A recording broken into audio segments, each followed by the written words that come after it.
ऐसी क्या चीज़ें होती हैं जो आप 18,000 जॉब वैकेंसीज निकालते हैं, फॉर्म भरते हैं बच्चे, और तीसरे दिन आप रोल बैक कर लेते हैं। मुझे कुछ फंक्शनिंग का समझ नहीं आ रही कि बीच में जो फ्रिंज एलिमेंट आ जाता है, या किसी यूनिवर्सिटी के बाद किसी बच्ची को तंग करते हैं हिजाब के लिए, या कुछ ऐसे जो सरफिरे पागल जिनको मैं बोलता हूँ, वो मुसलमानों में भी हैं और हिंदुओं में भी हैं और सरदारों में भी हैं। देश में ऐसे कई मुद्दे हैं जो बहुत ही गंभीर हैं, कुछ राजनीतिक हैं और कुछ धार्मिक भी हैं। और देश में ऐसा क्यों रोष सा है कि हर एक जो व्यक्ति है वो एक रोष अपना प्रकट कर रहा है। नमस्कार, मैं हूं अजितेश, आप देख रहे हैं भारत मॉनिटर। और एक तरफ डीलिमिटेशन की रिपोर्ट का मुद्दा और दूसरी तरफ हिजाब का मुद्दा, ऐसे कई मुद्दे हैं और इन्हीं मुद्दों को लेके आज हमारे साथ बातचीत करने के लिए है वरिष्ठ पत्रकार जम्मू और कश्मीर के सुहेल काज़मी जी। तो सर, आपका बहुत बहुत वेलकम है। Thank you very much sir. तो सर, सबसे पहले हम बात करते हैं सर डीलिमिटेशन रिपोर्ट की। सर, तो डीलिमिटेशन रिपोर्ट की एक रिपोर्ट सर वायरल होती है और राजनीतिक जो हैं वो आपस में बयानबाजी करते हैं। तो आप एक वरिष्ठ पत्रकार हैं, आप उस रिपोर्ट को किस ये नज़रिए से देखते हैं? देखिए, 26 साल बाद जी। डिलिमिटेशन कमीशन का गठन हुआ, और गठन होने के बाद एक प्रपोज्ड, फाइनल ड्राफ्ट नहीं है वो, एक प्रपोज्ड ड्राफ्ट पब्लिक डोमेन में 5 मेंबर कमेटी ने रख दिया आपके पास। तो उसके बाद उस पर चर्चा शुरू होगी कि ये कॉन्स्टिट्यूंसी जो अनंतनाग की वहाँ आपने जोड़ी पुंछ के साथ गलत है, या कुछ जो पॉलिटिकल पार्टीज हैं उनका अपना पॉइंट ऑफ व्यू।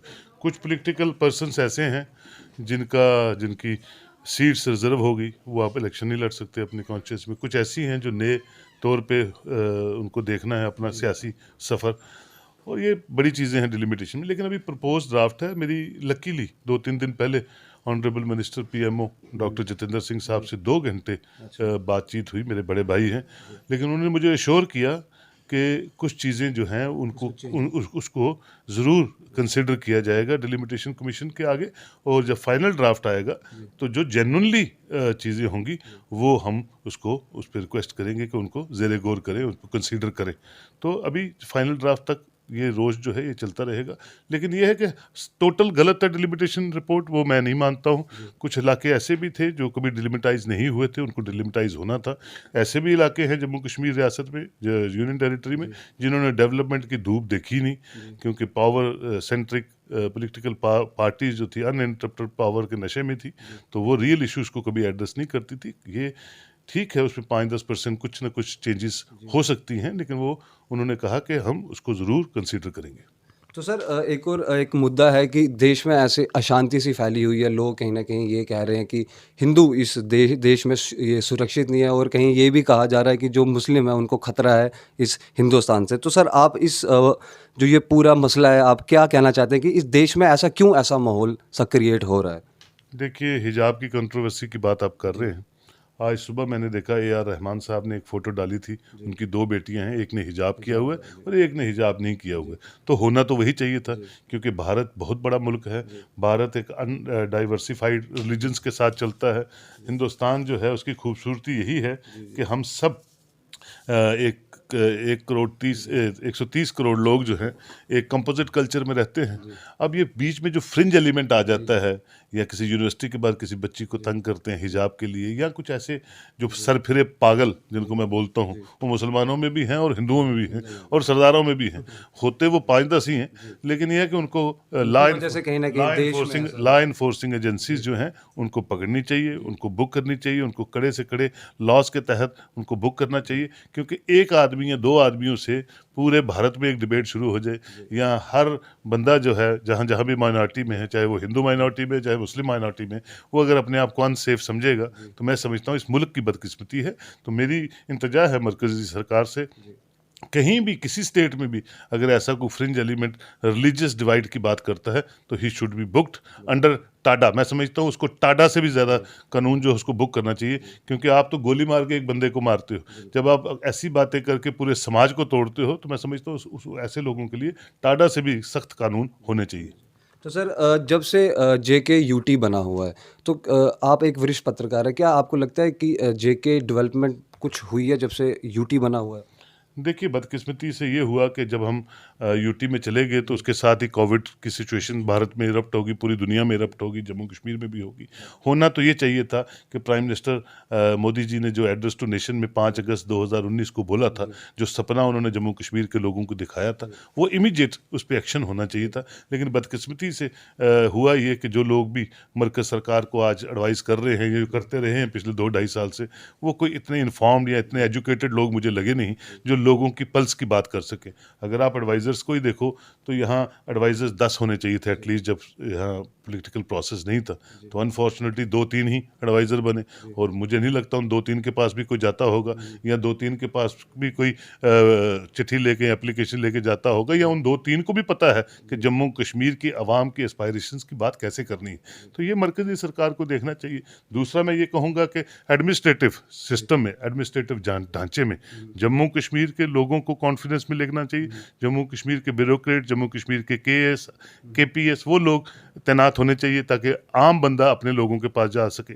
अब जितने भी एडमिनिस्ट्रेटिव यहाँ सिस्टम है, वो कोई गुजरात से है, कोई बिहार से है, कोई यूपी से है, ना उसको काज़मी का पता है, ना शर्मे का पता है, ना गुप्ते का पता है। तो ओवरऑल जम्मू कश्मीर के लोगों को पिछले 2 ढाई सालों में ना खुदा ही मिला, ना विसाले सनम, ना इधर के रहे ना उधर के रहे। अब वो क्या कब ठीक होगा, ये अल्लाह बेहतर जानता है। इस पे मैं क्या टिप्पणी करूँ। तो सर आपको पता है कि सर कोविड की सिचुएशन है और कहीं न कहीं जो जम्मू का जो यूथ है वो आज सड़कों पे है, और आपको क्या लगता है कि सरकार को ऐसे क्या कदम उठाने चाहिए कि जिससे आम जनता भी सैटिस्फाइड हो और कहीं न कहीं जो जम्मू के जो छात्र हैं वो भी सैटिस्फाइड रहें? देखिए, जब तक आपने इलेक्शंस नहीं करवानी, डिलिमिटेशन का फाइनल ड्राफ्ट नहीं आता है, आपको सारी एडमिनिस्ट्रेटिव विंडोज़ को खोल देना चाहिए। यहाँ के लोग जो हैं, चाहे वो सिविल सोसाइटी से, चाहे पॉलिटिकल ग्रुप्स हैं, उनको इन्वॉल्व करना चाहिए, और जितनी कॉर्पोरेशन यहाँ बंद हैं, उन सब कॉर्पोरेशंस को हेड्स देने चाहिए। और यहाँ अगर एडवाइज़र्स का चयन करना है तो 8-10 एडवाइज़र बनाइए। 40 डिपार्टमेंट है, 40 को 2-2 भी चलाएँगे तभी लोगों को कोई राहत मिलेगी। दूसरा ये है कि आप कोई भी फैसला लाने से पहले आप जम्मू कश्मीर के लोगों को ऑन बोर्ड लीजिए, और यहाँ की जो प्रोमिनेंट सिविल सोसाइटी है उसको ऑन बोर्ड लीजिए कि जम्मू कश्मीर के बच्चों का भला क्या होगा, जम्मू कश्मीर का फ्यूचर कैसे बहाल होगा, जम्मू कश्मीर के लोग राहत की सांस कैसे लेंगे। और इकोनॉमिकल रिसेशन आज जम्मू कश्मीर में और पूरे भारत में जैसे बढ़ रहा है, उसको उस पे क्या कड़े कदम उठाए जाएँ ताकि उस पे रोकथाम हो सके। और सबसे इम्पोर्टेंट जो है वो है गवर्नेंस की बात। और करप्शन जो है इस वक्त जम्मू कश्मीर में वो 10 गुना बढ़ गई है, क्योंकि बाबू राज में कोई अकाउंटेबल नहीं होता, एक दूसरे को देखते रहते हैं तो काम करते नहीं।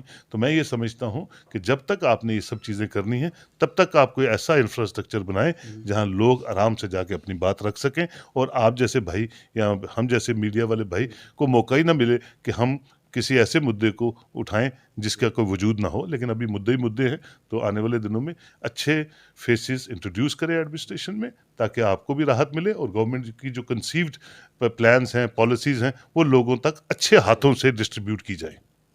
तो सर आप एक वरिष्ठ पत्रकार हैं, आप 10 साल के बाद यूटी को किस नज़रिए से देखते हैं? देखिए जी, मैं तो आपसे यही रिक्वेस्ट करूँगा, यही सोचता हूँ कि जिस तरह से जम्मू कश्मीर चल रहा है वो आप सबके सामने है।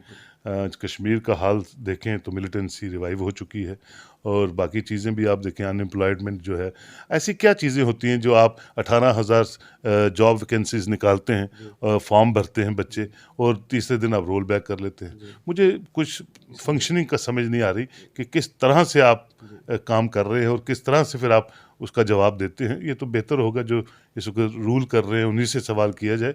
लेकिन यह है कि हर चीज़ जो है वो अनफॉर्चुनेट है। कैट का ऑफिस आप चंडीगढ़ ले जाते हैं सुबह, 3 दिनों बाद आप वापस ले आते हैं। तो आपको कौन एडवाइस कर रहा है, और कौन लोग हैं जो जम्मू कश्मीर का बेड़ा गर्क करने में पूरा योगदान दे रहे हैं, उनको देखने की ज़रूरत है। और आने वाले दिनों में मुझे लगता है अगर सीरियसली आपने रिव्यू और प्रिव्यू नहीं किया जम्मू कश्मीर को, तो जो सपना मोदी जी ने बताया था 2019 का 5 अगस्त का, वो सपना पूरा नहीं होगा, और लोग जो हैं फिर डिमोरलाइज हो जाएंगे। तो मुझे ऐसा लगता है। तो ये थे हमारे साथ जम्मू और कश्मीर के वरिष्ठ पत्रकार सोहेल काज़मी जी, जिन्होंने हमारे सवालों के बिल्कुल सटीक से जवाब दिए। तो आज के लिए बस इतना ही। मैं अजितेश कोतवाल, कैमरामैन अजय जी के साथ। जय हिंद, जय भारत। अपने विचार आप नीचे ज़रूर दीजिएगा।